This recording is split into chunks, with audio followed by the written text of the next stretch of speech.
Have you ever held a coin and realized it's more than just change? It's a tiny piece of a country's history. Today, we're diving into one of Canada's classic coins, the 1966 1-cent Canadian coin, a small copper piece that carries the proud image of a maple leaf and the spirit of a nation in transition. Welcome back to Coins Heritage, where we explore the world's most fascinating coins and the stories they tell. If you enjoy learning about coin history, design, and collector value, don't forget to like, subscribe, and click that notification bell so you never miss a journey through time and treasure. Now, let's rewind to 1966, a year before Canada would mark its 100th birthday. The country was booming, cities were growing. The maple leaf flag had just been adopted in 1965, and Canadians were preparing for a big national celebration. Amid this excitement, the Royal Canadian Mint continued producing the iconic maple leaf penny, a coin that had already become a proud national symbol. The 1966 1-cent coin was struck in Ottawa, made of 98% copper, with small traces of tin and zinc. It weighs 3.24 grams and measures 19.05 millimeters in diameter.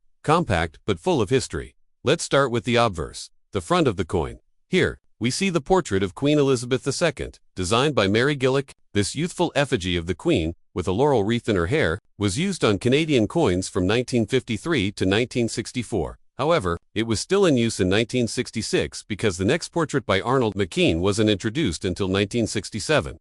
Around the portrait are the words, Elizabeth II de Gratia, Regina, meaning Elizabeth II, by the grace of God, Queen. This portrait represents a young monarch, just over a decade into her reign, during a time of modernization and optimism across the Commonwealth. Now, flipping to the reverse, you'll find one of Canada's most recognizable designs, the two maple leaves on a single twig. This design was created by artist G.E. Kruger Gray and first appeared on the cent in 1937, replacing the earlier large cents design. The twin leaves represent the unity of the Canadian people and the natural beauty of the nation's landscapes. Across the top, you'll see 1 cent, and just below, Canada, and the date 1966. At the bottom edge lies a small KG, the artist's initials, a subtle signature on a beloved design. The maple leaf penny became a symbol of Canadian identity for decades, staying in circulation until the penny's discontinuation in 2012. For many Canadians, it's a nostalgic reminder of simpler times when a single cent could still buy something meaningful. Now, let's talk about mintages and value. In 1966, the Royal Canadian Mint struck about 183 million 1-cent coins, making it a common year for circulation. Because of this, the 1966 penny is not rare, but collectors still prize it for its beautiful design and pre-Confederation centennial charm.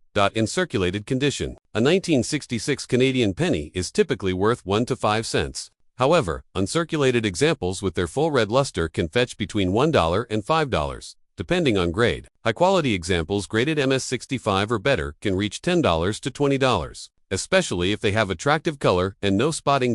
Be on the lookout for proof-like and mint set versions, which were struck with extra care and have mirror-like surfaces. These can be worth even more to collectors, though not considered a rare coin. The 1966 1 cent represents the final years of Canada's classic maple leaf penny, before the major design updates of 1967's centennial issue and the later switch to smaller coins in 1982.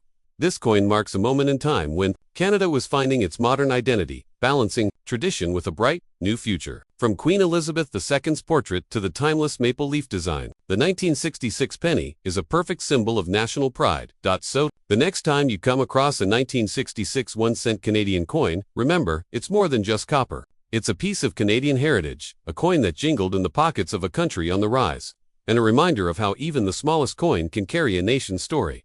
Thanks for watching. If you enjoyed exploring this classic Canadian cent, make sure to like, subscribe, and share your thoughts in the comments. Which Canadian penny year should we explore next? Until next time, keep collecting, and keep the history alive, one coin at a time.